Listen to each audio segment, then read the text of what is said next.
Okay, so if I were to factor 3x squared plus 2x minus 8, I slide the 3 over and multiply it with the 8. So on the top of the x, I put negative 24.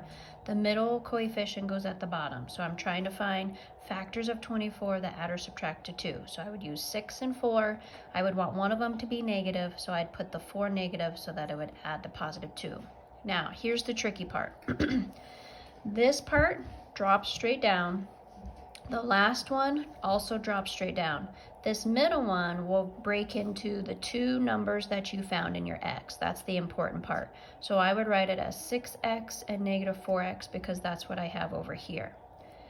The next step is you group the first two and group the last two, and you're finding greatest common factor.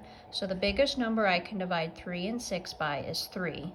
The smallest amount of x's I could take out would be 1x. So I would take out 3x. So now I divide both of these by 3x. So this would be divided by 3x, so I'd just be left with 1x.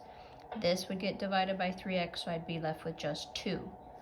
This one over here, I do the same exact thing in its group. So I find the biggest, greatest common factor. So I would divide both of them by 4. Now, whenever this first term is negative, that negative gets to go with the greatest common factor. And then the smallest amount of x's would be 0 because this guy doesn't have any.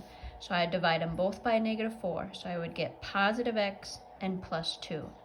Now the important part is that these two things in the parentheses should check.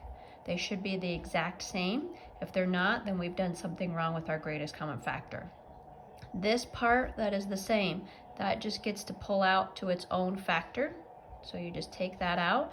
And then these two terms that you have here, those go into its own binomial. So it becomes 3x and minus 4.